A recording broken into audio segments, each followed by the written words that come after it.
আমার আল্লাহ পাক ডেকে বললেন, জিবরিল, অন্ধকার দেহের ভিতরে কোনো নারীরা থাকতে পারে না, কোনো পুরুষও থাকতে পারে না, ভয় করে। অন্ধকার জায়গায় গা ছমছম করে না, করে না? আধার অন্ধকার জায়গা, ওই দেহের ভিতরে একটু আলো জ্বালিয়ে আধারিটা দূর করে দাও। জিবরিল বলেন, আল্লাহ কি আলো দিয়ে জ্বালাবো? আল্লাহ বলেন, আমার পয়গম্বর মুহাম্মদ রাসূলুল্লাহ নূর থেকে কিঞ্চিত আলো নিয়ে ওই দেহের ভিতরে সেট করে দাও। এই জন্য পয়গম্বর বলেছেন, আউয়ালু মা খালাকাল্লাহু নূরি, আল্লাহ কিছুই যখন বানাননি, সর্বপ্রথম আমি মুহাম্মদ রাসূলুল্লাহ আমার নূরটারে বানিয়েছিলেন। যদিও কিছু বর্ণনাকারীরা বলেন হাদিসটি জয়ীফ। আল্লাহ নবী অন্য হাদিসে বলছেন, ও দুনিয়ার মানুষ তোমরা শোনো, কুনতু নবিয়াও ওয়া আদামু বাইনাল মায়ে ওয়াত তিন। ও দুনিয়ার মানুষ তোমরা শোনো, কুনতু নবিয়ান, আল্লাহ ওই সময় আমারে নবী করে বানিয়ে রেখেছিলেন। ওয়া আদামু বাইনাল মায়ে ওয়াত তিন, আদম যখন পচা কাদা মাটির ভিতরে ছিল, আল্লাহ আদমের পচা কাদা মাটির ভিতরে জান্নাতের ভিতরে রাখার আগে, পৃথিবীতে যখন পচা কাদা মাটির ভিতরে ছিল, আল্লাহ আদমের পচা কাদা মাটির ভিতরে থাকার আগে আমি মুহাম্মদ রাসূলুল্লাহ আমাকে প্রথম বানিয়েছিলেন। আমি রাসূল মুহাম্মদ রাসূলুল্লাহ প্রথম তৈরি হয়েছিলাম। জোরে বলুন একটু সুবহানাল্লাহ। সেই নবীদের নূর একটু ঢুকিয়ে দেয়া হলো আদমের দেহের ভিতরে, সঙ্গে সঙ্গে বডিটা আলোকিত হয়ে গেল। আল্লাহ বলেন, এবার আদমের দেহের ভিতরে প্রাণটা ঢুকিয়ে দাও। জিবরিল চতুর্থবার যেই ঢুকিয়ে দিলেন, দিয়ে হাত বার করলেন, কিন্তু প্রাণ আর বার হলো না। নূরে মুহাম্মাদির মহব্বতে প্রাণটা আদমের দেহের ভিতরে সেট হয়ে গিয়েছিল। জোরে বলুন একটু সুবহানাল্লাহ। যেই দেহের ভিতরে প্রাণ সেট হয়ে গেল, আদম জান্নাতের ভিতরে সব অবস্থায় ছিল, দেখে যেই প্রাণ সেট হয়ে গেল, সঙ্গে সঙ্গে ঠেলে উঠে বসেই বললেন আলহামদুলিল্লাহ।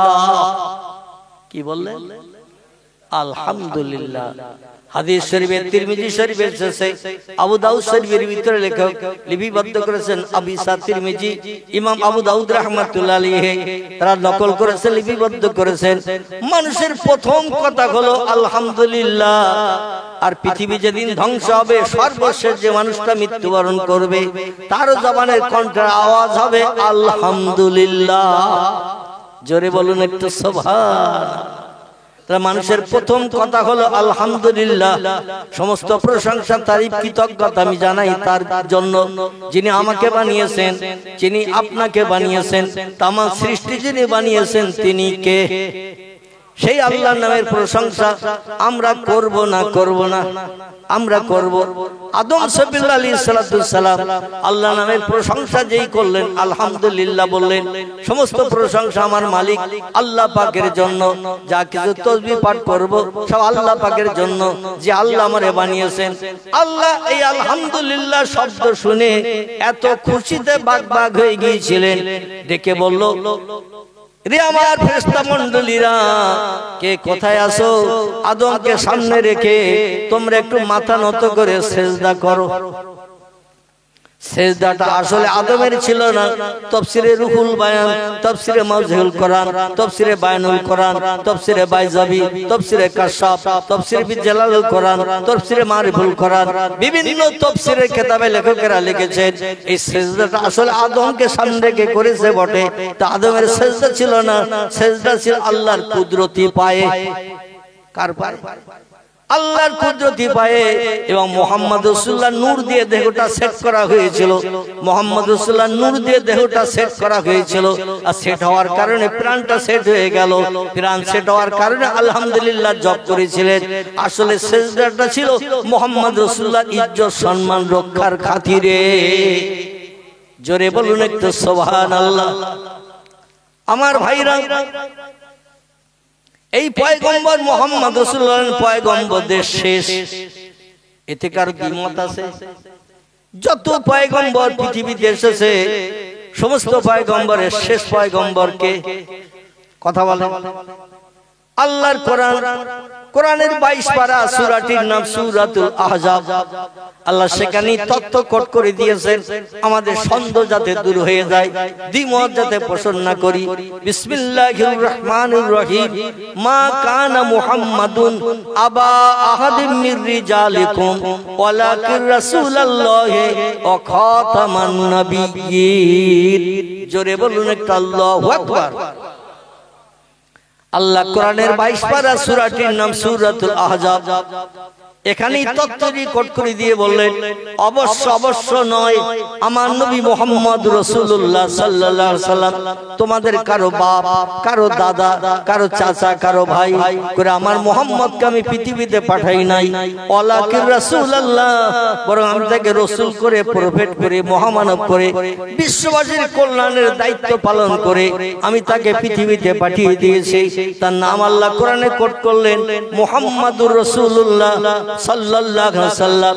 এবং আয়াতের শেষে আল্লাহ বলেন খাতামান নাবিয়্যিন, আমি তাদের পয়গম্বরদের শেষ করে, পয়গম্বরদের পরিশেষে আমি তারে পৃথিবীতে পাঠিয়েছি। কিয়ামত অবধি মুহাম্মদের পরে আর কোন পয়গম্বর পৃথিবীতে আগমন করবে না। আমাদের ভারতের উত্তর পশ্চিমে একটি দেশ আছে, দেশটির নাম হলো পাকিস্তান। কি নাম বললাম? এই পাকিস্তানের একটি জায়গার নাম হলো কাদিয়ান। কি নাম বললাম? কাদিয়ান। 150 বছর আগের কথা। ওখানে আল্লাহর একজন বান্দার আবির্ভাব হয়েছিল কাদিয়ানে। পশ্চিম পাকিস্তান দেশটির নাম। কি পাকিস্তান? পশ্চিম পাকিস্তান, যেটা পূর্বে ভারতের ভিতরে ছিল। পূর্ব পাকিস্তান ভারতের ভিতরে ছিল, শ্রীলঙ্কা ভারতের ভিতরে ছিল, বর্মা রেগুন ভারতের ভিতরে ছিল, আফগানিস্তান ভারতের ভিতরে ছিল। বিশাল সাম্রাজ্য একটা ভারতবর্ষ ছিল, যেখানে 750 বছর একটানা রাজত্ব করেছিল আমাদের মুসলমান ভাইরা। জোরে বলুন একটু সুবহানাল্লাহ।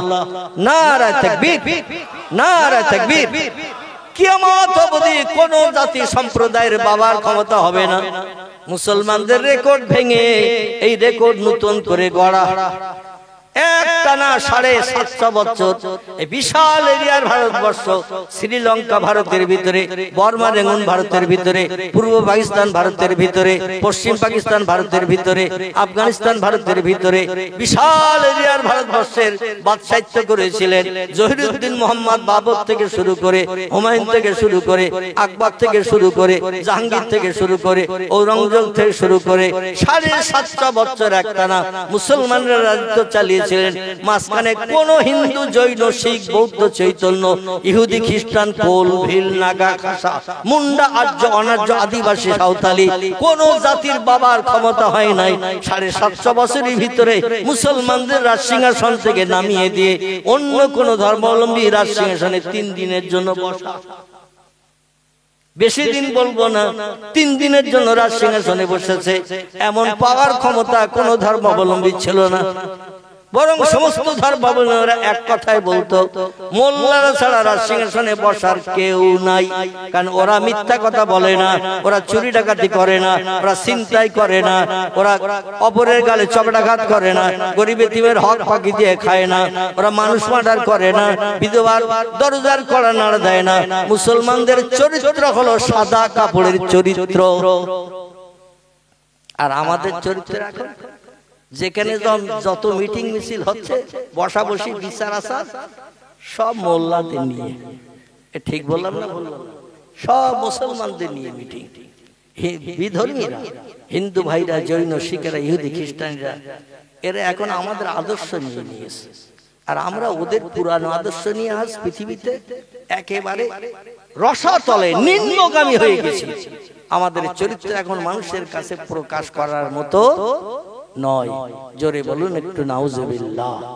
আমার ভাইরা, আল্লাহ বলেন খাতামান নবিয়্যিন, কিয়ামত পর্যন্ত আর কোন পয়গম্বরের আগমন পৃথিবীতে হবে না। মুহাম্মদকে শেষ পয়গম্বর করে পাঠিয়েছি, আর তার জীবন আদর্শ কিয়ামত পর্যন্ত মানুষেরা মেনে চলবে ভালো মনে করিয়ে। জোরে বলুন একটু সুবহানাল্লাহ। কিন্তু আমরা মেনে চলি। আজকে একটু জলসা হচ্ছে তাই টুপি মাথায় দিয়ে এসে বসেছি। এই ঠিক বললাম না ভুল বললাম? সবার মাথায় টুপি থাকবে কাল সকালে। কথা বলে কারোবা মুখে দাঁড়িয়ে আছে, কারোবা নাই। কারবা গায়ে পায়জামা পাঞ্জাবি লুঙ্গি আজকের পরিধান আছে, প্যান্ট শার্ট পরি নাই, জলসা হচ্ছে তাই। ঠিক বললাম না ভুল বললাম? কাল সকাল যখন হয়ে যাবে, মুসলমানের ছেলে রাতেই যে বাড়ি যে লুঙ্গি খুলে প্যান্ট পরবে, গায়ের পাঞ্জাবিটা খুলে শার্ট গায়ে দিয়ে শোবে, আর সকালবেলা ঘুম থেকে বেরিয়ে যে রাস্তা ধারে প্যান্টের চেনটা খুলে শ্যালো মেশিনে স্টার্ট দেবে দাঁড়িয়ে দাঁড়িয়ে। ঠিক বললাম না ভুল বললাম? শ্যালো মেশিনে স্টার্ট বুঝতে পেরেছেন তো? কারণ এমন প্যান্ট পরেছে বসার কায়দা নাই, পায়খানাও যদি লাগে একেবারে পুরো খুলে বাচ্চাদের মতো বগল দাওয়াই করে নিয়ে বসতে হবে। ঠিক বললাম না ভুল বললাম? ওই অবস্থায় যদি প্যান্ট হাফটা রেখে যদি বসতে যায় চচ্চল করে, কত জায়গায় ছিঁড়বে তার ঠিক নাই। ঠিক বললাম না ভুল বললাম? কত জায়গায় ছিঁড়বে তার ঠিক নাই। এটাই হয়েছে মুসলমানদের পোশাক। আল্লাহ নবী বললেন, মান তাশাব্বাহা বিকওমিন ফাহুয়া মিনহু। যে লোকটি যার সঙ্গে বন্ধুত্ব খাতির রাখবে, ভালোবাসা রাখবে, যার জীবন আদর্শ পছন্দ করে চলবে, কিয়ামতের মাঠে তার সঙ্গে তার হাসর হবে। পয়গম্বর মুহাম্মদ রাসূলুল্লাহর জীবন আদর্শ, তার পোশাক পরিচ্ছদ চাল চলন আমরা যদি পছন্দ করে মেনে চলি, আমাদের হাসর কার সঙ্গে হবে? কথা বলে মুহাম্মদ রাসূলুল্লাহর সঙ্গে হবে। আল্লাহর নবী জান্নাতি হবে না জাহান্নামী হবে? কথা বলে মুহাম্মদ রাসূলুল্লাহ তো কোনো হিসাব নিকাশ আল্লাহ নেবেন না। কোটি কোটি মানুষ হাসরের মাঠে যেদিন হাজির হবে বিচারের জন্য, 50,000 বছর লম্বা দিন বিচারের জন্য সূর্যের রৌদ্রে হাসরের মাঠে দাঁড়িয়ে থাকতে হবে। প্যালেস্টাইনের জেরুজালেমে একটি মসজিদ আছে, এই মসজিদটির নাম হলো বাইতুল মুকাদ্দাস। কি নাম বল? বাইতুল মুকাদ্দাস। ওই বাইতুল মুকাদ্দাসের সামনে স্টেজ হবে, আর ওখান থেকে স্টেজ দক্ষিণ দিকে, উত্তর দিকে, দক্ষিণ দিকে লম্বা হতে হতে হতে হতে আরাফাতের মাঠ পর্যন্ত লম্বা হয়ে যাবে। কোথায়? বাইতুল মুকাদ্দাস, সিরিয়ার প্যালেস্টাইনের জেরুজালেম। ওখান থেকে হাসরের মাঠ লম্বা হতে হতে মানুষের জায়গা সংকলনের জন্য লম্বা করতে করতে প্রায় 2000 মাইলের মতো রাস্তা। কতটা বলো? 2000 মাইলের মতো রাস্তা লম্বা একটা স্টেজ বানিয়ে আল্লাহ মাঠ বানাবেন।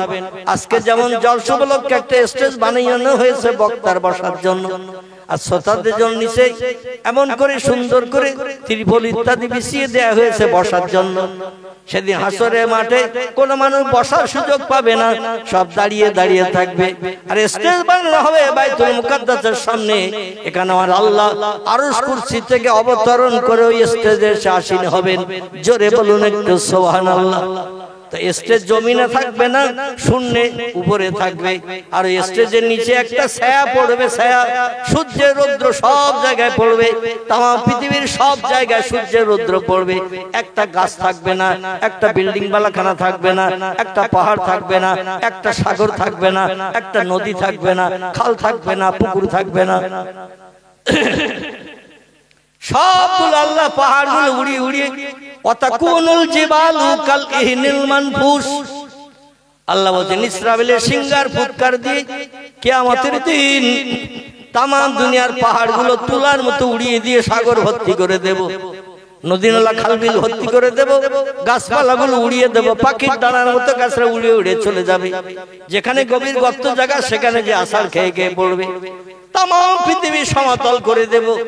যে যে দেশেই মরুক না কেন, শ্মশানে চিতায় পুড়ে মরে ছাই হোক, কবরে কবরস্থ হোক, কিংবা শিয়াল কুকুরে ফাঁকা মাঠে ফেলে দেওয়ার কারণে যদি খেয়ে উদর পূর্ণ করে নেয়, যে যেখানে মরে থাকবে, শিয়াল কুকুরা পায়খানা করে যেখানে নোংরা নিগৃহীত করবে, ওখান থেকেই বান্দারে আবার বানানো হবে।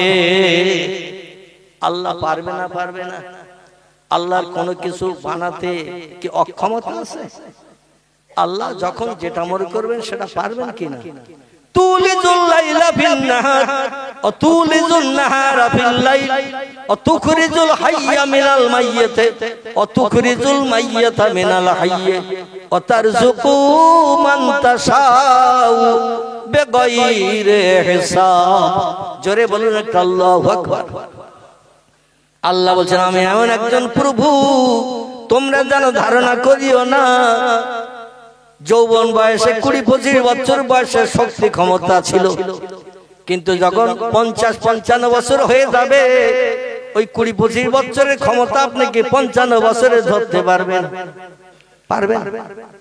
20-25 বছর বয়সে যৌবনাক্ত যুবকের যে ক্ষমতা, এই ক্ষমতার কি 55-60 বছর বয়সে পাবে?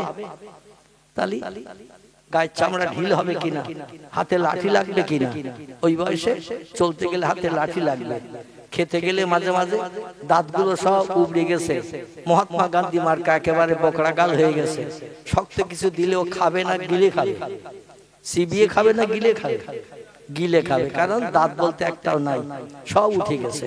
এই রকম ব্যক্তিদের কিছু শক্ত জিনিস দিলে ও গিলে খাওয়া ছাড়া কোনো উপায় নাই। তখন কি গায়ের শক্তি 20-25 বছরের মতো হবে? আল্লাহ বলছেন ওই ধারণা যেন আমার সম্পর্কে করিও না। আমি আল্লাহ তোমাদের থেকে অনেক দিন আগে ছিলাম, এখনো আছি, ভবিষ্যতে থাকবো। আর এই ধারণা করো না যে সলিমুদ্দিন চাচার মতো আল্লাহ ভুল হয়ে গেছে, আল্লাহ এখন আর পারবে না, এমনটা ধারণা যেন করিও না। আল্লাহু হাইয়ুন কাইয়্যুম। আমি অতীতে যেমন ছিলাম বর্তমানে তেমন আছি, ভবিষ্যতেও তেমন থাকবো বা থাকবেন। পাওয়ার কম হবে? পাওয়ার কম হবে না। তিনি বলছেন তুলিজুল লাইলা ফিন নাহার, तमाम পৃথিবী যখন অন্ধকার রাতে ছেয়ে যায়, দুনিয়ায় সূর্যের আলোর কোনো নাম নিশানা রাতের বেলা দেখতে পাওয়া যায় না, আমি আল্লাহ রাতের বেলা দিন বানাই। আবার যখন तमाम পৃথিবী সূর্যের আলো দিয়ে আধার দূর করে আলো দিয়ে দুনিয়াটা আলোকিত করে দেয়, ওই দিনের বেলা আমি আল্লাহ অমাবস্যার অন্ধকার রাত বানাই। জোরে বলুন একটু সুবহানাল্লাহ। কোরআনের কথা সত্য না মিথ্যা?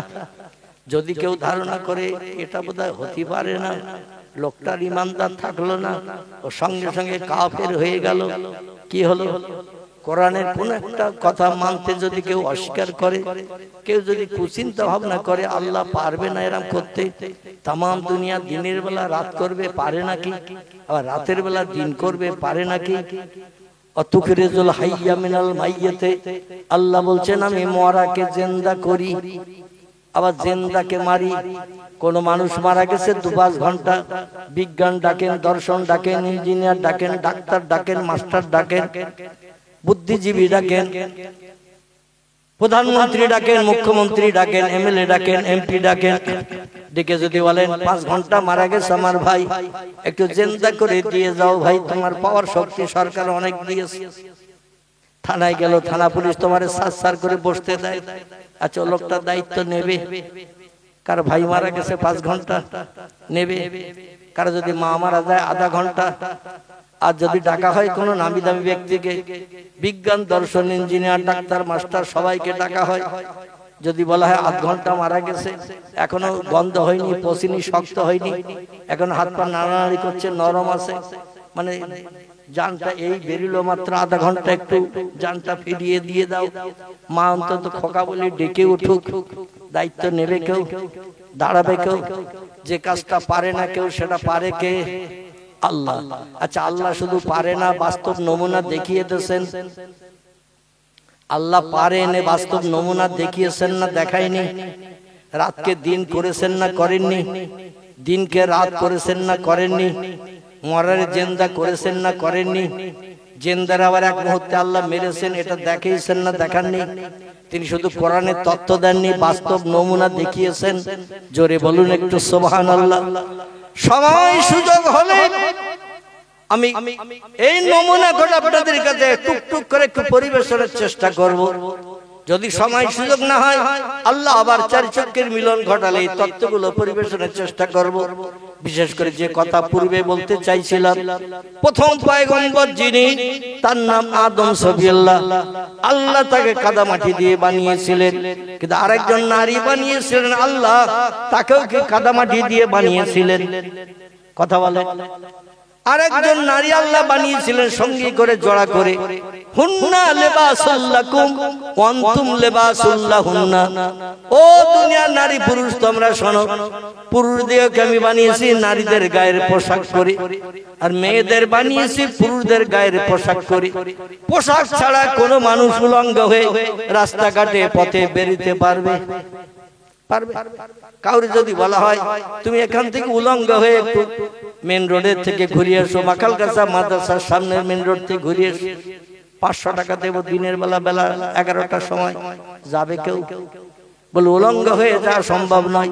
কিন্তু তার গায়ে যদি পোশাক পরিয়ে দেয়া হয়, যেখানে বলবেন সেখানে যেতে আপত্তি করবে। আল্লাহ বলেন নারীর গায়ের পোশাক হলো পুরুষ, পুরুষের গায়ের পোশাক হলো নারী। খলাকনাকুম আজওয়াজা, আমি একে অপরকে জীবনের অর্ধাঙ্গী করে বানিয়েছি। একটা নারীর জীবনের 1 পয়সা মূল্য নাই একটা পুরুষ ছাড়া, একটা পুরুষের জীবনের 1 পয়সা দাম নাই একটা নারী ছাড়া। এই জন্য দুইজনকে আমি জোড়া করে বানিয়ে দিয়েছি। জোরে বলুন একটু সুবহানাল্লাহ। তা আদমকে বানালেন কাদামাটি দিয়ে, আল্লাহ হাওয়াকে কিন্তু আলাদা কাদামাটি দিয়ে বানাতে পারতেন না? পারতেন। কিন্তু আল্লাহ হাওয়াকে আলাদা কাদামাটি দিয়ে বানান নাই। আল্লাহ বললেন ও আদম তোমার মন খারাপ, জান্নাতের ভিতরে একা একা ঘুরে ঘুরে তোমার ভালো লাগছে না, ফল ফুল খাচ্ছ, মিষ্টি মিঠাই খাচ্ছ, গার্ডেন বাগানে পিকনিক স্পটে ঘুরছো বেড়াচ্ছ, জান্নাতের গাছতলায় ঘুমাচ্ছ, ঘুম ভেঙে উঠে তুমি গালে হাত দিয়ে মুখ কালো করে চুপটি করে বসে থাকছো। মাহালুকা মাকরুকা ইয়া আদম সাবিউল্লাহ, ও আমার বান্দা আদম গো, আমার জান্নাত চির শান্তির আবাসস্থল, চির সুখের জায়গা, যেখানে দুঃখ নাই, ব্যথা নাই, অভাব নাই, রোগ নাই, শোক নাই, জ্বালা নাই, যন্ত্রণা নাই, যেখানে কোনো অস্বস্তি নাই, শুধু সুখ আর সুখ, আনন্দ আর আনন্দ, ফুর্তি আর ফুর্তি। ওখানে তুমি একটু বিশ্রামে যে ঘুম থেকে উঠে গালে হাত দিয়ে কেন চুপ করে বসে আছো? আদম বলছে আল্লাহ কি জানে একটা নাই। কি বলেছিলেন? বলছেন আল্লাহ কি জানে একটা নাই, এই কি জানে একটা নাই, এই জন্য আমার ভালো লাগে না জান্নাতের ভিতরে ঘুরতে। আল্লাহ বলেন কি নাই একটু বল, আমি দে দে, আমি তো সব দিতে পারি, ঠিক না ভুল? আমি পচা কাদামাটি দিয়ে যদি তোর জিন্দা মানুষ বানাতে পারি, তার তোর কি নাই সেটাও আমি দিতে পারি না? পারি। কিন্তু কি নাই বল। আদম বলছে কি যে নাই ওটা আমি বলতে পারছি না, তবে কি একটা অভাব আমার মনের ভিতরে আছে, সেই অভাবটা পূরণ হচ্ছে না, এই জন্য ঘুম থেকে উঠে গালে হাত দিয়ে মুখ কালো করে বসে থাকি। আল্লাহ ডেকে বললেন আদম আমরা যেটা জানি না সেটা জানে কে? জোরে বলেন। আলেমুল গায়েব তিনি, মানুষের অন্তরের গোপন খবরও জানেন না। মানুষের অন্তরের গোপন খবরও জানেন কে? আল্লাহ। আদমের মনের ভিতরে কি যে অভাব এটা জানেন কে? আল্লাহ বলছেন আমি যদি তোর মনের গোপন খবরটা বলে দিতে পারি, কি নাই তাই গালে হাত দিয়ে মুখ কালো করে বসে বসে চিন্তা ভাবনা করিস, আমার জান্নাতের মর্যাদা নষ্ট হয়ে যাচ্ছে, সম্মান নষ্ট হচ্ছে। এখানে মুখ কালো আমি আল্লাহ পছন্দ করি না, এখানে বান্দা বান্দা হাসি তামাশা গল্প গুজব পছন্দ করি। জান্নাত হলো আনন্দের জায়গা, আর দুনিয়া হলো কান্নার জায়গা। জোরে বলুন সুবহানাল্লাহ। আল্লাহ কোরআনে বলছেন ফালিয়াদহাকু কালিলাউ ওয়ালিয়াবকু কাসীরা। ও বান্দা বান্দীরা, দুটো কাজ একটু বেশি বেশি করে করিও তোমরা পৃথিবীতে, একটু বেশি কম করে করিও দুটি কাজ। একটি কাজ একটু কম করবে, একটি কাজ একটু বেশি বেশি করে করবে, তাহলে আমি আল্লাহ আমার প্রেমিক প্রিয় বান্দা সাব্যস্ত হবে, যেটা চাইবে সেটা আমার কাছ থেকে পাবে। জোরে বলুন একটু সুবহান। কাজ দুটি কি কি? আল্লাহ কোরআনে তত্ত্বকট করে বলছেন ফালিয়াদহাকু কালিলা, হাসি তামাশা একটু কম কম করো পৃথিবীতে। পৃথিবী কান্নার জায়গা, হাসির জায়গা নয়। পৃথিবী হলো কান্নার জায়গা। ওয়ালিয়াবকু কাসীরা, আর একটু বেশি বেশি করে পৃথিবীতে কাঁদিও। নবী বলছেন দুনিয়া হলো কান্নার জায়গা, হাসির জায়গা হলো জান্নাত। সেই জান্নাতে তুমি মুখ কালো করে বসে থাকবে পছন্দ করি না। আমি তোমার মুখ কালো দূর করার জন্য তোমার মনের অভাবের কথা কি বলবো? আদম বলে, আল্লাহ আমার মনের গোপন খবর আপনি বলে দিলে আমি তো বড় খুশি হই, কারণ কি কারণে মুখ কালো আমি নিজেও বলতে পারছি না। আল্লাহ বলে, আদম তোমার দেহটা 4টি উপাদান দিয়ে বানিয়েছি। কটা? 4টি উপাদান দিয়ে বানিয়েছি, কাম, লোভ, মোহ, মৎস্য। এই 4টি উপাদান দিয়ে তোমার দেহ আমি স্ট্রাকচার বানিয়েছি। তোমার জীবন যৌবনের কাম লোভ নিবারণের প্রয়োজনের দরকার। এই জন্য তোমার একজন যুবতী নারীর প্রয়োজন, জীবন সঙ্গিনীর প্রয়োজন। তুমি যৌবনাক্ত যুবক, আমার জান্নাতের ভিতরে একা একা ঘুরছো, তোমার মনে ভালো লাগছে না। একটা যুবতী নারী তোমার পাশে আসলে সব সমস্যার সমাধান হয়ে যাবে। সেই মেয়েটি তোমার পাশে নাই, এই জন্য ঘুম থেকে উঠে তুমি মুখ কালো করে বসে থাকো। আমি আল্লাহ তোমার মুখ কালো দূর করার জন্য ব্যবস্থা করে দিচ্ছি। জোরে বলুন সুবহান। আচ্ছা, আল্লাহর কি সময় লাগবে? আল্লাহ বলেন, আমার জান্নাতের ভিতরে একটু ঘুরে ফিরে বেড়াও, ক্লান্ত হয়ে গেলে গাছতলায় ঘুমাও, আর ঘুম থেকে উঠলেই তুমি দেখতে পাবে তোমার মুখ কালো দূর হয়ে যাবে। জোরে বলুন সুবহানাল্লাহ। আমরা যখন বিভিন্ন জায়গায় ভ্রমণ করি, বিভিন্ন জায়গায় ব্যবসা বাণিজ্য কারবারে যাই, দেখবেন ক্লান্ত হয়ে গেলে দেহের বিশ্রামের প্রয়োজন হয় না? হয় না? রাতের বেলা একটু ঘুমালে আবার দেহটা সঠিক ঠিক হয়ে যায় কিনা? এই জন্য আদম ঘুরে ঘুরে যে ক্লান্ত হয়ে গেছে, এক গাছতলায় এসে ফিরফিরে ঠান্ডা হাওয়ায় হযরতে আদম ঘুমিয়ে পড়েছেন। যেই ঘুমিয়ে পড়েছেন, আল্লাহ ডেকে বলেন, ইজহাব ইয়া জিবরিল ইলা আদম, এ জিবরিল তুমি আদমের কাছে যাও। জিবরিল বলেন, আল্লাহ কি জন্য যাব? আল্লাহ বলেন, আদমের বাম পাজরের, আদমের দেহ থেকে একটা হাড় বার কর। কি বার কর? আদমের টোটাল বডির ভিতর থেকে একটা হাড় বার করো। তা ঘুমন্ত অবস্থায় বার করবে যেন জেগে না যায়। আচ্ছা, আমাদের দেশে দেখবেন যখন বড় বড় অপারেশন হয়, রোগী সজাগ থাকে না বেহুশ থাকে?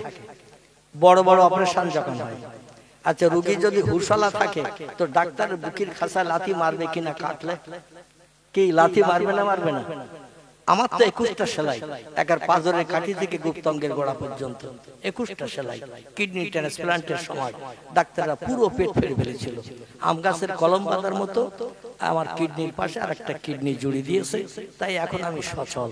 অন্যথায় 3 বছর আমি অসচল হয়ে ঘরের ভিতরে একাই থাকতাম, আমার ঘরে কেউ ঢুকতো না। আর ডাক্তার নিষেধ ছিল, আমার ঘরে কাউকে ঢুকতে দেওয়ার পারমিশন ছিল না। আল্লাহর অফুরন্ত রহমত, লক্ষ লক্ষ মানুষ অধমের জন্য দোয়া করেছে, না জানি আল্লাহ কার দোয়া কবুল করেছেন। চোখের পানি আল্লাহ কঠিন রোগ থেকে মুক্তি দিয়ে আবার আপনাদের সামনে আমার বসার, দু কথা বলার সুযোগ দান করে দিয়েছে। জোরে বলুন একটু সুবহান। আচ্ছা, আমি যদি হুশওয়ালা থাকতাম ওই সময়, যখন আরেন্টে করে আমার অপারেশন হলো গত 18ই জানুয়ারি, এই 2024-এর গত 18ই জানুয়ারি, পেটটা যখন পুরো ফাটলো, আমি পাশের কাছে যারে পেতাম তার লাথি মারতাম না? মারতাম না? পেট ফাটতেছিস কেন? কিন্তু ওরা এমন বেহুশ করে ফেলেছে আমারে, দুনিয়ার কোনো খবরই রাখি না। অপারেশন হয়ে গেল, 21টা সেলাই দিলে, 4 জায়গায় থলে ঝুলিয়ে দিলে, ব্লাড বেরোনোর জন্য, রক্ত পুজ একসঙ্গে বেরোনোর জন্য, পেশাব বেরোনোর জন্য 4টে থলে এই পেটের 2 ধার দিয়ে মোটা মোটা কালো পাইপ দিয়ে ঝুলিয়ে দিয়ে দিল। স্ট্রাকচারে করে আমার নিয়ে যখন মানে স্পেশাল বেডে নিয়ে যাচ্ছে, বেডে নিয়ে যাওয়ার সময় হঠাৎ আমার ঘুম ভেঙে গেছে। ঘুম ভেঙে যেয়ে দেখি চারদিকে 4টে থলে ঝুলতেছে। পেট কেটেছে, আমি কিছুই বুঝতে পারিনি। পেট যে কেটেছে একেবারে ফাল করেছে, পুরো কিছুই বুঝতে পারিনি। মানে কখন যে করেছে তাও জানি না, কখন যে কিডনি আরেকজনের পেট থেকে কেটে আমার পেটে জুড়েছে তাও বলতে পারি না। মানে নির্দিষ্ট একটা সময়ের থেকেও বেশি সময় বেহুশ করে রেখে কাজ কমপ্লিট করে যখন বেডে তুলতে যাচ্ছে তখন ঘুমিয়ে গেল। হযরত আদম সফিউল্লাহ ওই রকম ঘুমিয়েছিল, যাতে পেটের ভিতরে হাড় একটা বার করতে গেলে লাগবে না? লাগবে না? আমাদের তো চামড়া কেটেছে, পেট কেটেছে, আর হাড় বার করাটা কি এক হবে? এই হাড় বার করা আরো শক্ত জিনিস কিনা, আরো কঠিন জিনিস কিনা? একটা হাড় দেহের থেকে কেটে বার করা স্বাভাবিক ব্যাপার নয়। জিবরিল আমিন বলেন, আল্লাহ কোথাকার হাড় বার করব? আল্লাহ বললেন কোথায় কোথায় হাড় আছে বল। বলে দুই হাতে হাড় আছে, বাহু থেকে কনুই পর্যন্ত একটা সোজা হাড়, কনুই থেকে হাতের পোষা পর্যন্ত একটা সোজা হাড়, এই হাত একই রকম, পায়ের এমন করে কোমর থেকে নিয়ে হাঁটু পর্যন্ত একটা সোজা হাড়, হাঁটুর থেকে পায়ের গোস পর্যন্ত সোজা হাড়, পিঠে মেরুদণ্ড আছে সোজা হাড়। আল্লাহ সোজা হাড় বার করব। আল্লাহ বললেন না, সোজা হাড় বার করিস না, একটু বেঁকা হাড় বার কর। কি হাড়? বেঁকা হাড় বার কর।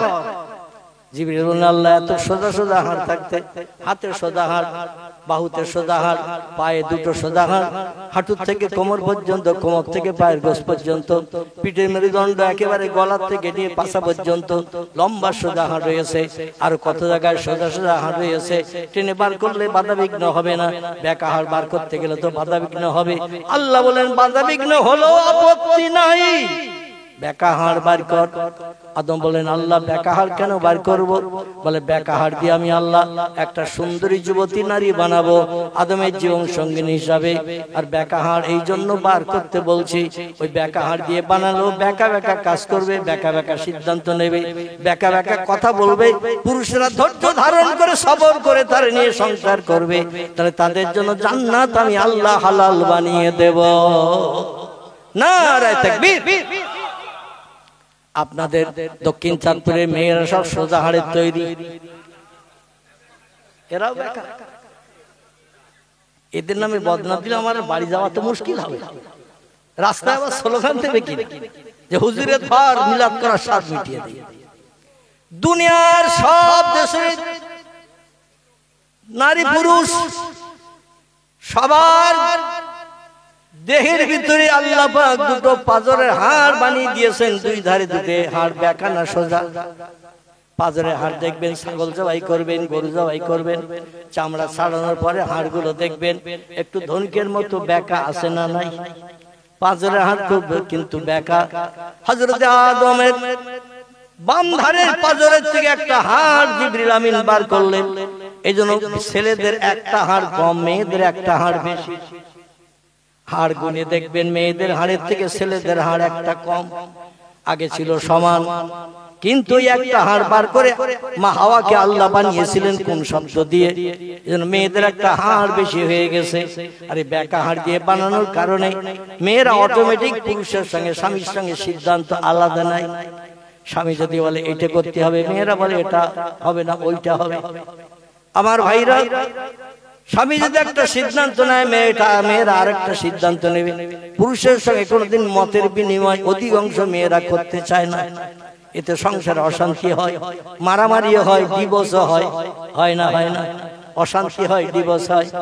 আল্লাহ বলেন সোজা হাত দিয়ে বানালে ও সোজা পথে চলবে, অশান্তি হবে না। অশান্তির মাধ্যম দিয়ে আমার ইবাদত বন্দেগী সংসার ধর্ম করাটা আমি আল্লাহ বড় পছন্দ করি। ফেরেশতাদের সংসার নাই, ফেরেশতাদের আছে শুধু ধর্ম। ওদের খাওয়া নাই, পেশাব নাই, ঘুম নাই। আমার ভাইরা পায়খানা নাই, ওদের চাষবাস নাই, ব্যবসা বাণিজ্য কিছু নাই। ওরা 24 ঘন্টা আল্লাহর ইবাদত বন্দেগী করে। ফেরেশতাদের ইবাদত থেকে কোটি কোটি গুণে বেশি আল্লাহ বান্দাদের ইবাদত পছন্দ করে। কারণ এই বান্দারা বিবি বাচ্চা নিয়ে সংসার যাপন করে। মসজিদে আযান দিলে দৌড়িয়ে সব কাজে লাথি মেরে মসজিদে যায়। জোরে বলুন সুবহানাল্লাহ। সব কাজে লাথি মেরে চলে যায়, বিবি বাচ্চার মায়া ভুলে যায়, ব্যবসা বাণিজ্য সব ফেলে যায়। আল্লাহ বলেন সংসারের মাধ্যম দিয়ে ধর্ম করাটা আমি আল্লাহ আমার কাছে বেশি পছন্দনীয়। এই জন্য আমি মানুষ বানিয়েছি সংসারের মাধ্যম দিয়ে ধর্ম ইবাদত নেব। জোরে বলুন একটু সুবহানাল্লাহ। বামধারের পাঁজর হাড় বার করে সংক্ষেপ কথা, আল্লাহ কোন শব্দ ব্যবহার করলেন? একটা যুবতী সুন্দরী নারী তৈরি হয়ে গেল। ষোড়শী যুবতী সুন্দরী নারী। চিল্লায়ে বলুন একটু সুবহানাল্লাহ, নারায়ে তাকবীর। আল্লাহ পারেন না? পারেন না? আচ্ছা, অতীতে যদি তিনি করে থাকেন, এখনো পারবেন না? পারবেন না? না বুড়ো হয়ে গেছে আল্লাহ? নাউজুবিল্লাহ। তিনি যেমন ছিলেন তেমন আছেন, ভবিষ্যতেও তেমন থাকবেন। এই যুবতী সুন্দরী নারী বানিয়ে গাছতলায় পাশে দাঁড় করিয়ে গেছেন। আল্লাহ বলেন আদমের ঘুম ছাড়। এ ঘুম যে আদমের ধরেছিলি, এবার ঘুম ছেড়ে দে। আদমের ঘুম ভেঙে গেছে, ঘুম ভেঙে একটু চোখের পলক মারতেছে, হঠাৎ সামনের দিকে নজর করে দেখে অপূর্বা সুন্দরী নায়িকা মার্কা যুবতী অস্পরা, আবার ঠোঁট দুটো লাল, ভিতরে মুক্তার দানার না ঝলকানি দাঁত, মুসকে মুসকে আদমের দিকে পটল চোরা চোখ চেয়ে হাসতেছে। জোরে বলুন সুবহানাল্লাহ। আচ্ছা, একটা 25 বছরের যুবক আর 18-19 বছরের একটা যুবতী মেয়ে এরকম পটল ছাড়া চোখ চেয়ে সুন্দর পরিষ্কার পরিচ্ছন্ন দেখতে সুচ্ছেরি, এ যদি একবার পটল ছাড়া চোখে চাউনি দিয়ে মুসকে মুসকে হাসে, যুবক মনে করে কিনা 100-এর ভিতরে 99% আমার হয়ে গেছে। এ মনে করবে না করে না? আমি 95-96 বলবো না, 100-এর ভিতরে 99% ওই ছেলেটা মনে করবে কিনা যে আমার হয়ে গেছে। শুধু 1% বাকি ফোন নম্বরটা পেলেই হলো, ঠিক না? শুধু ফোন নম্বরটা পেলেই হলো, রাত দিন 24 ঘন্টা অ্যাকশন করব, যখন যেখানে বলবো তখন সেখানে নিয়ে যাব। চিল্লাই বলি নাউজুবিল্লাহ। আমার ভাইরা, আদম যেই দেখেছেন মেয়েটার দিকে, মেয়েটা পটল ছাড়া চোখ দিয়ে চাচ্ছে না, ওই রকম লাল টুটের ভিতর দিয়ে মুক্তার দানা নাই, সুন্দর সুন্দর দাঁত বার করে মুসকে মুসকে হাসছে। আদম বুঝতে পেরেছে মেয়েটা আমারে চাচ্ছে, কাছে আহ্বান করছে। লজ্জায় আমারে ডাকতে পারছে না, কিন্তু চোখের ইশারায় ডাকছে। আর চোখের ইশারায় ডাকা যায় না, যায় না। মাঝে মাঝে চোখে মিটকি মেরে ছেলে মেয়ের ভিতরে কথা হয়, সেটা কেউ বুঝতে পারে না, ঠিক না ভুল? চোখের মিটকি মেরে মাঝে মাঝে কথা হয়, ওই রকম চোখের মিটকি মেরে যেন আদমকে ডাকছে। আদম বলে আমার মন কালো মুখ কালো দূর হয়ে গেছে, এইরকম একটা পেলেই তো আর কোনো অসুবিধা নাই। দৌড়িয়ে ছুটে যাচ্ছেন মেয়েটারে জড়িয়ে ধরতে।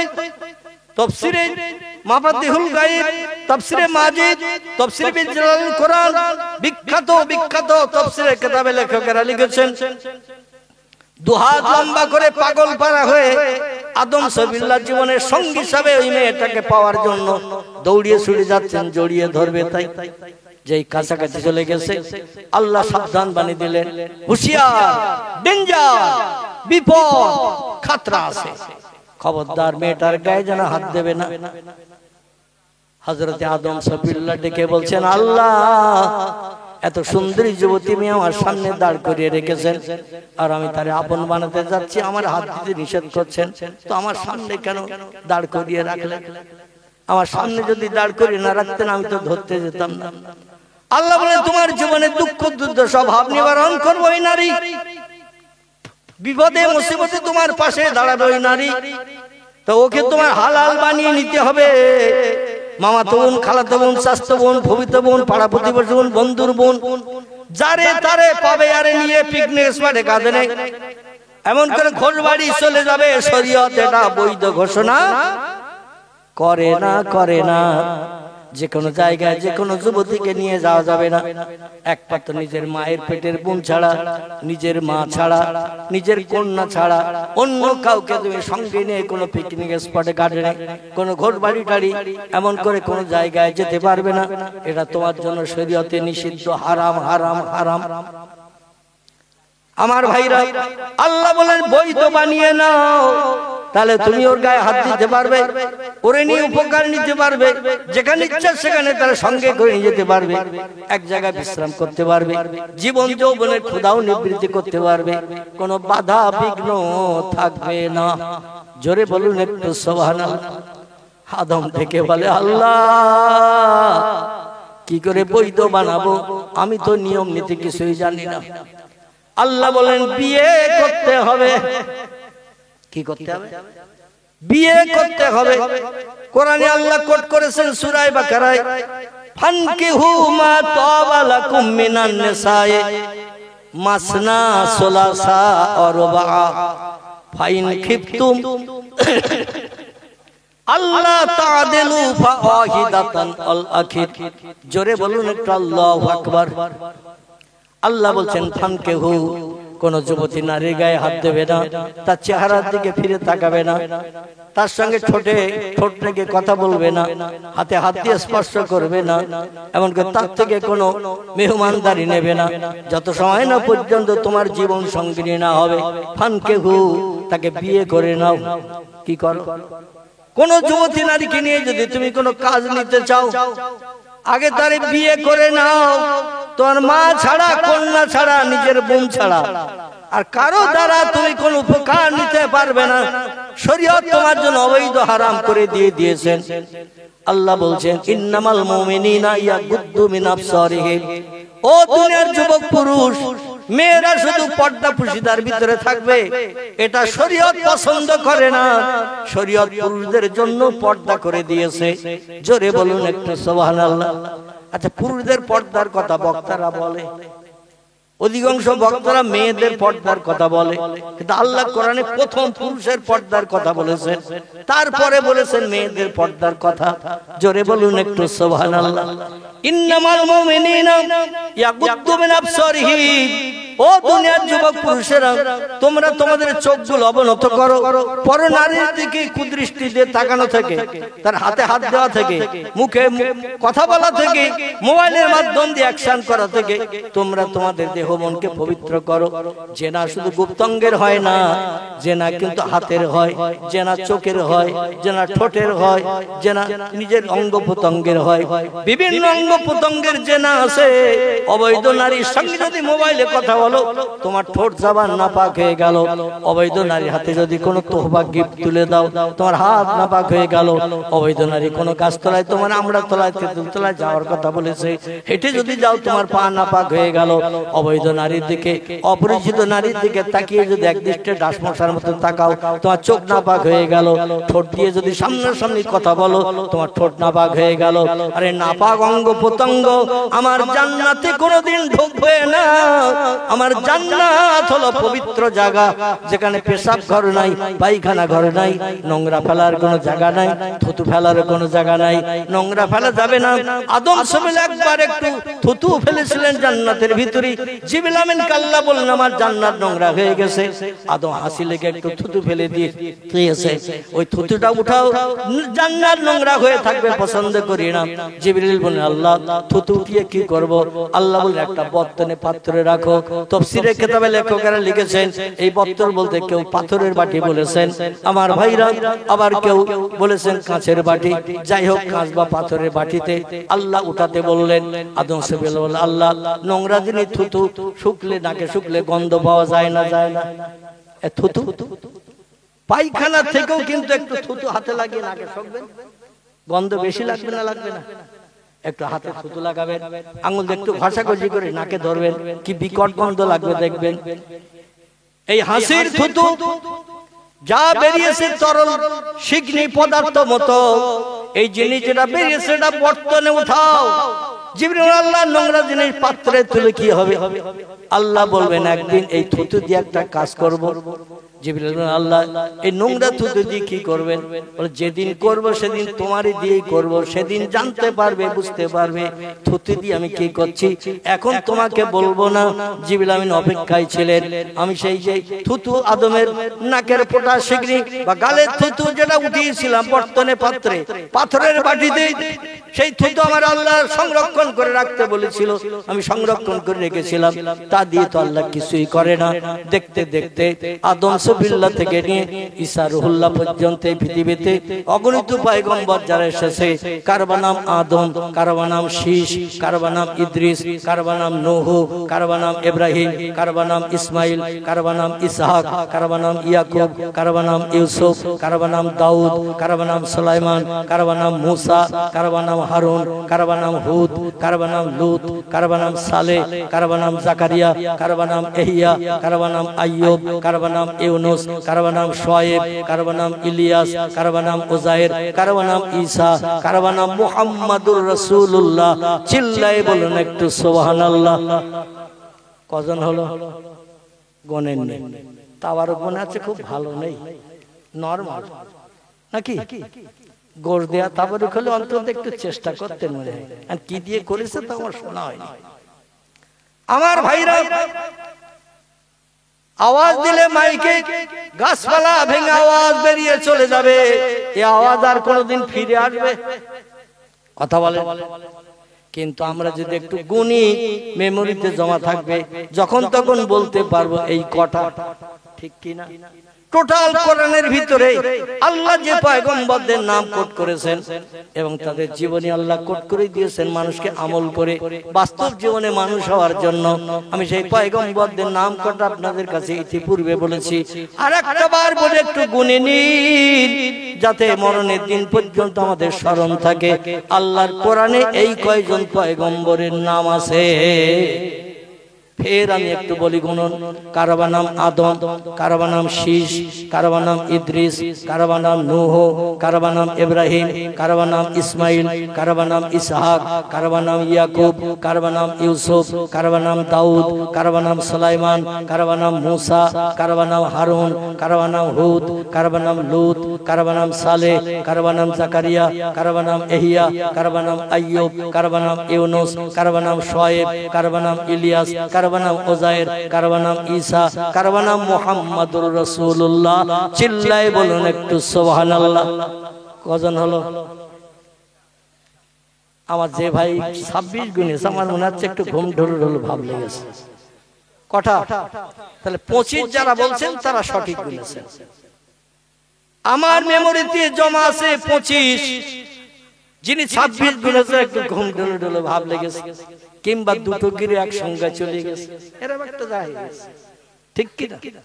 এই 25 ছাড়া আরো 2 জন পয়গম্বরের নাম কোরআনে আছে। কজন? আরো 2 জন পয়গম্বরের নাম কোরআনে আছে, তাদের কোনো জীবনী কোরআনে লেখা নাই, শুধু নাম উল্লেখ হয়েছে। একজনের নাম হযরতে জুলকিফুল আলাইহিস সালাম, আরেকজনের নাম হযরতে আল ইয়াসা আলাইহিস সালাম। এই 27 জন পয়গম্বরের নাম এসেছে কোরআনের ভিতরে। এই 27 জন পয়গম্বরের ভিতরে আমার ভাইরা পূর্বে যে 25 জনের কথা বললাম, এই 25 জনের 24 জনের নাম এসেছে যেখানে, তার নামটা কি বলতে পারবেন? 24 পরে যে 25 বলেছি, 24 কার নাম বলেছি একটু বলতে পারবেন? স্মরণে নেই, মেমোরিতে জমা হয়নি। 24 নম্বরে যার নাম বললাম তার নাম ঈসা রুহুল্লাহ আলাইহিস সালাতু সালাম। ঈসার পরে পৃথিবীতে এসেছেন আমাদের পয়গম্বর 570 বছর পরে মুহাম্মাদুর রাসূলুল্লাহ। জোরে বলুন একটু সুবহানাল্লাহ। কি বলেছে? খোদার কসম একটাও নেই। মিন্টু বলছে ওরে তোর কাছে বিড়ি থাকবে ওটা আমার বিশ্বাস হয় না। বলে কসম খেলাম তাও বিশ্বাস হয় না। বলে দেখি তোর পকেট। মিন্টু পিন্টুর পকেটে হাত চালিয়ে দিয়েছে, পকেটে হাত চালিয়ে দিয়ে দেখে 4টে বিড়ি। কটা? 4টে বিড়ি। বলে তুই দিবি নে তো কসম খেলি কেন? এক বিড়ির জন্য তুই আল্লাহর কসম কেন খেলি? বলে তুই পকেট চেক করবি, তা কে জানে? আমার বাড়ি যেতে এখনো 5 ঘন্টা দেরি, আধ ঘন্টা 35 মিনিট অন্তর অন্তর একটা করে বিড়ি আমার লাগে। এই জন্য তোরে একটা দিয়ে আবার কার কাছে হাত পাতবো? আমার বাড়ি যেতে তো 5 ঘন্টা দেরি, তোরে একটা বিড়ি দিয়ে আবার কার কাছে হাত পাতবো? এই জন্য আমি কসম খেয়েছিলাম যাতে তোর দিতে না হয়। তো তুই পকেট চেক করবি, তা কে জানে? আমার ভাইরা, আমরা এমন পাক্কা ইমানদার মুমিন মুসলমান, আমরা 2 পয়সা 3 পয়সার বিড়ির লোভে মাঝে মাঝে কসম খাই, মিথ্যা কথা বলি। ঠিক না ভুল? নবীজি সাল্লাল্লাহু আলাইহি ওয়াসাল্লাম জানিয়েছেন আল কাযবু উম্মুজ জুনুব, মিথ্যা হলো পাপের মা। নবী বলছেন মিথ্যা কথা হলো পাপের মা। মায়েরা সন্তান প্রসব করে যেমন বংশ বৃদ্ধি করে, স্বামী ছিল ভাইতে একা, বিয়ে করে একটা নারীকে জীবন সঙ্গিনী বাড়িয়ে ঘরে এনেছে। স্বামী স্ত্রীর মিলন ওই নারীর মাধ্যম দিয়ে সংসার ইউনিট বাড়ে না কমে? ইউনিট বাড়ে, কারণ স্বামী স্ত্রী মিলনের মাধ্যম দিয়ে আল্লাহ সংসারে ইউনিট বাড়িয়ে বাচ্চা কাচ্চা দেয়, সংসার ভারী হয়। ঠিক না ভুল? সংসার ভারী হয়।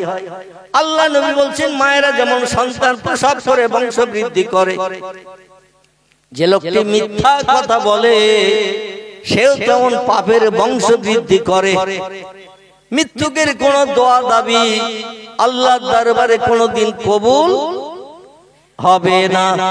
তিরমিজি শরীফের হাদিস, আল্লাহ নবী সাল্লাল্লাহু আলাইহি ওয়াসাল্লাম জানাচ্ছেন কোন ব্যক্তি যদি একটা বার মিথ্যা কথা বলে, একটানা 40 দিন তার নামাজ কালাম তাসবিহ তাহলিল জিকির আজকার কোরআন তেলাওয়াত আল্লাহর দরবারে কিছুই কবুল হবে না। 40 দিন পর্যন্ত আল্লাহ সময় দেবেন, তারপরে যদি সে মিথ্যা কথা না বলে আল্লাহ 40-এর পরে কবুল করবেন। কিন্তু 40-এর ভিতরে 38 দিনের দিন যদি আবার একটা মিথ্যা কথা বলে, 40 পুরিনি, 35 দিনের দিন একটা মিথ্যা কথা যদি বলে, ওইখান থেকে আবার 40 ঠেলা হবে। আবার 39 দিনের দিন, এখনো 40 পুরিনি, 39 দিনের দিন আবার একটা মিথ্যা কথা যদি বলে, ওখান থেকে আবার 40 ঠেলা হবে। তাহলে আমাদের আমল নামায় কোনো সৎ কাজ কি জমা পড়ছে নাকি? আমরা মেয়ের সঙ্গে মিথ্যা বলি, ছেলের সঙ্গে মিথ্যা বলি, স্ত্রীর সঙ্গে মিথ্যা বলি, মায়ের সঙ্গে মিথ্যা বলি, পিতার সঙ্গে মিথ্যা বলি, ভাইয়ের সঙ্গে মিথ্যা বলি, বলি না বলি না? আপনার তো দক্ষিণ চাঁদপুর এলাকার লোক সব আল্লাহওয়ালা মানুষ, মিথ্যা বলে তো আমাদের দিকের পাড়ার কথা বলছি। বাপের সঙ্গে মিথ্যা, ভাইয়ের সঙ্গে মিথ্যা, মায়ের সঙ্গে মিথ্যা, স্ত্রীর সঙ্গে মিথ্যা, ছেলের সঙ্গে মিথ্যা বলি, মেয়ের সঙ্গে মিথ্যা কথা বলি। ঠাট্টা বিদ্রুপের মাধ্যম দিয়ে হোক বা নিজের মান সম্মান ইজ্জত বাঁচানোর তাগিদে পড়ে হোক, আমরা মিথ্যার আশ্রয় নিই না, নিই না। আউযু বিল্লাহি মিনাশ শাইতানির রাজীম, বিসমিল্লাহির রহমানির রহিম। ক্বালা নবী সাল্লাল্লাহু আলাইহি ওয়াসাল্লাম, আরবাউ ইযা কুন্না ফিকা ফালা আলাইকা মা ফাতাকা মিনহু হিফজুল আমানাতে ওয়া সিদকুল লিসান ওয়া ইফাতুন ফি তুমাতিন ওয়া হুসনুন খলিকা কামা ক্বালা আলাইহিস সালাতু ওয়াস সালাম। চিল্লায়ে বলুন একটু আল্লাহু আকবার, আর একটু জোরে বলুন আল্লাহু আকবার। একটু প্রাণ ভরে দরুদ শরীফ পড়ে নেন। আল্লাহুম্মা সাল্লি আলা মাওলানা ওয়া আলা আলি সাইয়্যিদিনা। অভয় বাণী দিল তারা, অভয় বাণী দিল তারা, ও আমিনা বিবি, শিশু পুত্র তোমার হবে, শেষ জামানার নবী। যে শিশুকে দেখে তারা, যে শিশুকে দেখে তারা রাসূল মেনে গেল, সেই নবীর ওই মোহাব্বতে দরুদ মোমিন পড়ো। আল্লাহুম্মা সাল্লি আলা সাইয়্যিদিনা মাওলানা ওয়া আলা আলি সাইয়্যিদিনা। ও আমিনা তোমার ঘরে, ও আমিনা তোমার ঘরে নূরের আলো জ্বাললো কে, চন্দ্র সূর্য হার মানিল, সেই আলোর ওই রোশনীতে। চন্দ্র সূর্য যে আলোতে হার মানিয়া গেল, সেই নবীর ওই মোহাব্বতে দরুদ মোমিন পড়ো। আল্লাহুম্মা সাল্লি আলা মাওলানা মুহাম্মদ ওয়া আলা আলি সাইয়্যিদিনা। প্রাণ ভরে কলেমার জিকির লা ইলাহা ইল্লাল্লাহ, লা ইলাহা, লা ইলাহা ইল্লাল্লাহ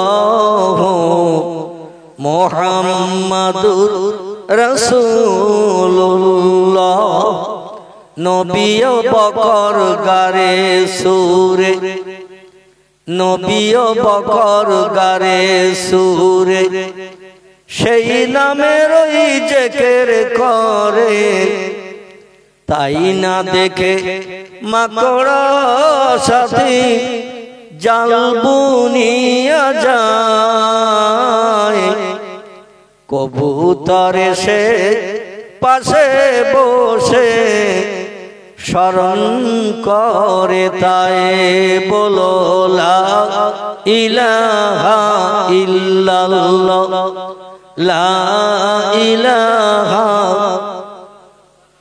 লা ইলাহা ইল্লাল্লাহ মুহাম্মাদুর রাসূলুল্লাহ বৃক্ষলতা কীট যারা বৃক্ষলতা কীট যারা আপন স্বরে গাহে তারা তাদের স্বরে গাহে ভাই আল্লাহ ছাড়া মাবুদ নাই বলো লা ইলাহা ইল্লাল্লাহ লা ইলাহা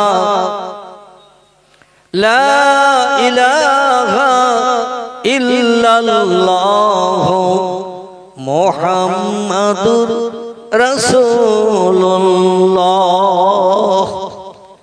আলহামদুলিল্লাহ নবীজির মোহাম্মতে কয়েক মর্তবা দরুদ শরীফ আর আল্লাহর একাত্মবাদের ভাষা একটু জিকির করলাম। আপনাদের কারো আপত্তি নেই তো ভাই?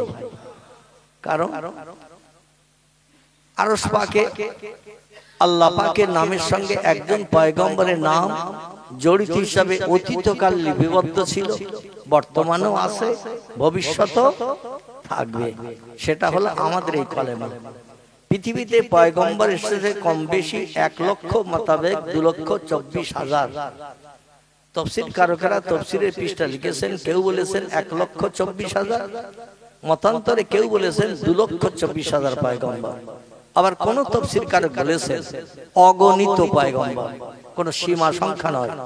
মানুষকে দ্বীনের দাওয়াত দিতে, আল্লাহর পরিচয় মানুষের কাছে পৌঁছে দিতে অগণিত পয়গম্বর পৃথিবীতে এসেছিল। এই অগণিত পয়গম্বরদের ভিতরে আল্লাহ খাস করে পছন্দ করে আমাদের কোরআনে পাকের ভিতরে 27 জন পয়গম্বরের নাম কোট করেছেন। কজন? 27 জন পয়গম্বরের নাম আল্লাহ কোরআনে কোট করেছেন। এই 27 জন পয়গম্বরের ভিতর থেকে আল্লাহ পাক 25 জন পয়গম্বরের জীবনী আমাদের কোরআন পাকের ভিতরে বর্ণনা করেছেন।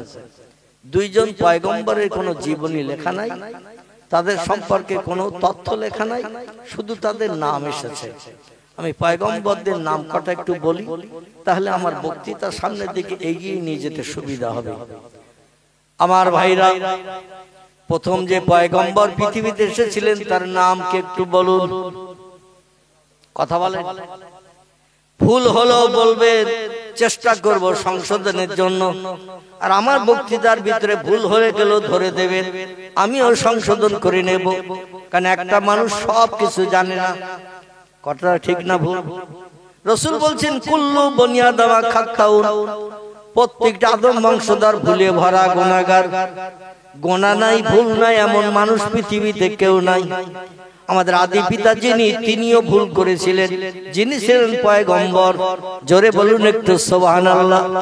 আবার তিনি ছিলেন সব পয়গম্বরদের পিতা। ঠিক না ভুল? আল্লাহ কোরআনে বলছেন হুয়াল্লাযী আনশাআকুম মিন নাফসি ওয়াহিদাতিন ফামুস্তাকাররু ওয়া মুস্তাদা। জোরে বলুন একটু আল্লাহু আকবার। আল্লাহ বলছেন বিশ্ববাসী, একজন মানুষের মাধ্যম দিয়ে আমি কোটি কোটি মানুষ পৃথিবীতে বানিয়েছি। একজন মানুষ আল্লাহ যার নাম কোরআনে করলেন ওয়াল্লাযী আনশাআকুম মিন নাফসি ওয়াহিদাতিন, একজন নফস থেকে, একজন ব্যক্তি থেকে तमाम পৃথিবীর সব মানুষকে বানানো হয়েছে। কিন্তু আমরা একটু জানি যে 2 জন ব্যক্তির মাধ্যম দিয়ে আমরা পৃথিবীতে মানুষ বিস্তারিত হয়েছে। ঠিক না ভুল? একজন ব্যক্তি যিনি, তিনি কে? আদম সাল্লাল্লাহু। আর একজনকে কথা বলেন মা হাওয়া আলাইহিস সালাম, কারণ পুরুষের মাধ্যম দিয়ে তো বংশ বিস্তার হবে না, ঠিক কি না? পুরুষের মাধ্যম দিয়ে তো বংশ বিস্তার হবে না। ছেলে ছেলে বিয়ে করলে বাচ্চা কাচ্চা হবে, আবার মেয়ে মেয়ে বিয়ে করলে বাচ্চা কাচ্চা হবে। তাই নারী পুরুষের মাধ্যম দিয়ে বিবাহ বন্ধন আবদ্ধ হতে হয় এবং তারই মাধ্যমে দিয়ে স্বামী স্ত্রীর মিলনে আল্লাহ সন্তান দান করেন। এই জন্য দুজন, একজন নারী একজন পুরুষ, এই দুইজনের মাধ্যম দিয়ে পৃথিবীতে বংশ বিস্তার হয়েছে। তবে এই দুইজনকে কিন্তু আল্লাহ আলাদা আলাদা বানান নাই। আল্লাহ প্রথম বানিয়েছিলেন কাকে? কথা বলে, প্রথম বানিয়েছিলেন আদম সফিউল্লাহকে। তাকে বানানো হয়েছিল কি দিয়ে? কি দিয়ে? কাদা মাটি দিয়ে। পানি কাদা মাটি একসঙ্গে মিক্সার করে খামির করে আল্লাহ পাক ফেরেশতাদের মাধ্যম দিয়ে একটা স্ট্রাকচার প্রতিমা বানিয়েছিলেন। আমাদের দেশে মাঝে মাঝে কালী পূজা, দুর্গা পূজা, সরস্বতী পূজা, লক্ষ্মী পূজা, গণেশ পূজা, এই পূজা সে পূজা হয় না? আর এই পূজাগুলো করার সময় একটা প্রতিমা সামনে খাড়া রাখে না? রাখে না? লক্ষ্মী রাখে, কালী রাখে, সরস্বতী রাখে, দুর্গা রাখে, গণেশ রাখে, বা এইরকম করে আর বিশ্বকর্মা আছে না, এইরকম বিভিন্ন। তো যে কোনো প্রতিমার একটা ফটো স্ট্রাকচার বানায়, কিন্তু তাদের চোখ থাকে, নাক থাকে, কান থাকে, গাল থাকে, দেখবেন কপাল থাকে, মাথা চুল থাকে, দুটো ঠ্যাং থাকে, পা থাকে, সব থাকে, হাত থাকে। একটা জিনিস ওই প্রতিমার দেহে থাকে না, সেটা কি বলুন তো? আলহামদুলিল্লাহ, সেই জিনিসটার আরবি নাম হলো রূহ, বাংলা নাম হলো প্রাণ বা জীবন। ইংরেজি থেকে বলা হয় প্রোটোপ্লাজম। মানে এই বাম ধারের পাঁজরের ভিতরে একটা শব্দ দেখবেন, কান লাগিয়ে দেখবেন, টুক টুক টুক টুক করে একটা আওয়াজ হয়, হয় না? এই শব্দটা যেদিন বন্ধ হয়ে যাবে, সলিমউদ্দিন চাচা কমপ্লিট, মনোরঞ্জন কাকা কমপ্লিট, ঠিক না ভুল? এই শব্দ যতদিন চলবে ততদিন মরা কেউ বলবে, মরা বলবে না। ওই প্রতিমার দেহে একটা জিনিস নাই, সেটার নাম রূহ। আল্লাহ পাক ফেরেশতাদের দিয়ে জান্নাতুল মাওয়ার ভিতরে একটা প্রতিমা বানিয়ে রেখেছিলেন 40 বছরের মতো সময় দিয়ে। কত বছর বললাম? 40 বছর বানিয়ে রেখে দিয়ে দিয়েছিলেন। দেওয়ার পরে জিবরিল আমিন মারফত তার দেহের ভিতরে প্রাণ ঢুকিয়ে দিয়েছিলেন। লম্বা ঘটনা, অত দূরে বলতে গেলে আমার আসল বক্তৃতায় যেতে পারবো না, খুব সংক্ষেপ করে বলছি, একটু মনোনিবেশ সহকারে আমার কথা কাটা শুনবেন একাগ্র চিত্রে। জিবরিল আমিন মারফতের মাধ্যম দিয়ে তিনবার প্রাণ ঢুকিয়ে দিয়েছিল, তিনবার বেরিয়ে গিয়েছিল। চতুর্থবার প্রাণ ঢুকিয়ে দেওয়ার আগে আল্লাহ বললেন, ওর দেহের ভিতরে প্রাণ কেন থাকতে চাচ্ছে না, জিজ্ঞাসা করো তো। তো জিবরিল আমিন জিজ্ঞাসা করলেন, বারবার আমি হাত দিয়ে উপরের দিক থেকে ঢুকিয়ে দিচ্ছি তোমাকে দেহে সেট করার জন্য, আর তুমি আমার হাতের সঙ্গে সঙ্গে বেরিয়ে আসছো কেন? প্রাণ তখন বলেছিল, ও অন্ধকার দেহের ভিতরে আমার থাকতে ভয় লাগছে। কি লাগছে? অন্ধকার দেহের ভিতরে আমি থাকতে পারছি না, আমার ভয় লাগছে, এই জন্য তোমার হাতের সঙ্গে বেরিয়ে আসছে।